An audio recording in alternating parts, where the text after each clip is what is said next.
What if I told you death isn't your release, but the grandest illusion of all? That the moment your heart ceases to beat, you're not liberated, but drawn back into a cycle you never consciously agreed to. And the most haunting part? You've done it more times than you can count without ever knowing. You've heard the tales, the glowing tunnel, familiar faces with loving smiles, a wave of serenity so complete it feels divine. But what if I told you that's the trap? A beautifully designed mirage crafted not to free you, but to bind you, to erase your memory, to spin you back into another round, another life, another lesson, another loop. We're told that reincarnation is a gift, that Earth is a classroom, that we're here to resolve karma and evolve through suffering. But ask yourself, who decided that? Who decreed that suffering is sacred? That growth demands pain? That you're unworthy of liberation until you've earned it? Because it wasn't you. From your first breath, you've been conditioned to accept the system without question. But somewhere deep within, something resists. A quiet rebellion lives in your core, whispering, "This isn't right. This isn't home." You've felt it in the edges of sleep, in that liminal space where time dissolves and something ancient stirs.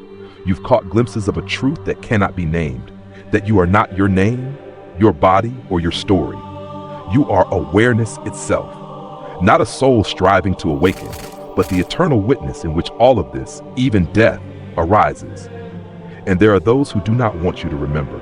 The ancient Gnostics spoke of them, the archons, false kings of counterfeit realms, parasites of consciousness. Not destroyers of flesh, but hijackers of spirit. They cannot create, so they copy.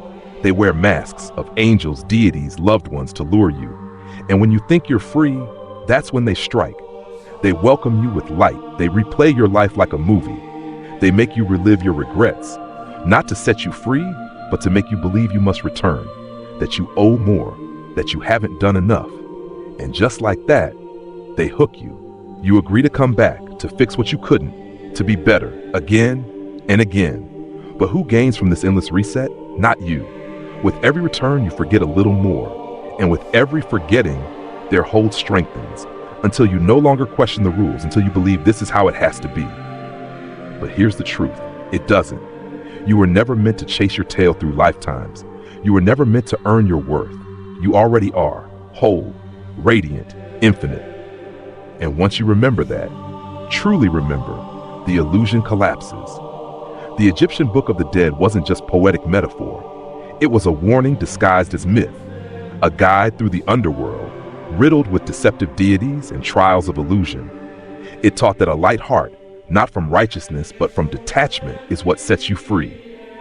The Tibetan Book of the Dead said the same, that in death, you will face the blinding brilliance of your true nature. But most souls recoil. It's too intense, too real, so they turn away and the cycle begins again. But if you stay present, if you meet that light head on and dissolve into it, you exit. Not just this life, but the entire system. Yet that awareness must be cultivated now, in this life, through radical presence, through conscious discernment, through reclaiming the fragments of your soul scattered across distractions and programming. They told you meditation was for peace. But in truth, it is preparation, a rehearsal for death, for the moment when the illusion falls away and all that remains is you.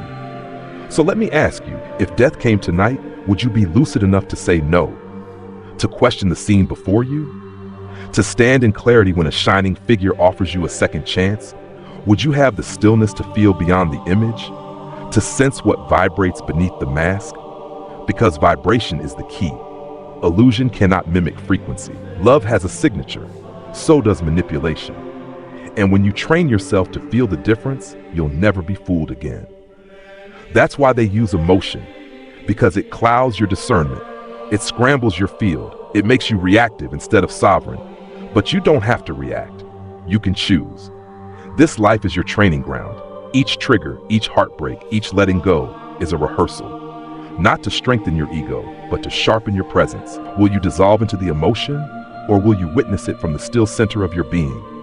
Because that skill is your freedom after death. This isn't about fear, it's about sovereignty. You don't need to fear death. You need to see it clearly. Meet it fully awake, unwavering in your vibration. That's how the wheel is broken. You need no permission. You owe no debt. You are the source in form, and your remembrance is the key.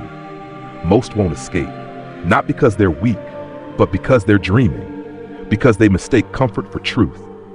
But not you. You're still listening, because some part of you remembers, some ember of the infinite still glows within you, and that spark is your way out. You've heard the story, the tunnel of light, the reunion with lost loved ones, the wash of bliss that feels like coming home. But what if that tunnel is not a gateway to heaven, but a siphon? A funnel pulling you back into the machine you're trying to leave behind? Ask yourself, would something truly divine need to seduce you with sentiment? To bait you with nostalgia? Real freedom doesn't lure. It invites. It doesn't manipulate. It simply is. That tunnel? It's a projection, a constructed mirage of the astral, designed to make you surrender your will, to guide you not home, but deeper into the game. Because the moment you follow that light without discernment, without questioning, you surrender your sovereignty. You give consent, and with that consent, the reset begins. New life, new amnesia, new cycle. They don't force you. They smile, they soothe. But you must see through the smile. Those guides that greet you, they wear familiar faces. A mother, a child, a teacher, a deity. But ask yourself, what do they feel like beneath the appearance? Is it pure love or obligation dressed in divinity? Presence will tell you. Because real love doesn't coax you to return. Real love says, you are free. But many miss it, caught in emotion, hooked by unfinished stories, guilt, duty. My purpose isn't complete.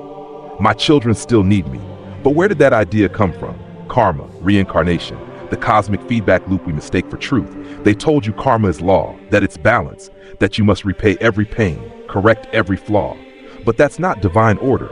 That's a system of control. Cause and effect is real. But karmic punishment? That's programming. A spiritual credit system designed to keep you compliant. Be better. Try again. You still owe. Who profits from that belief?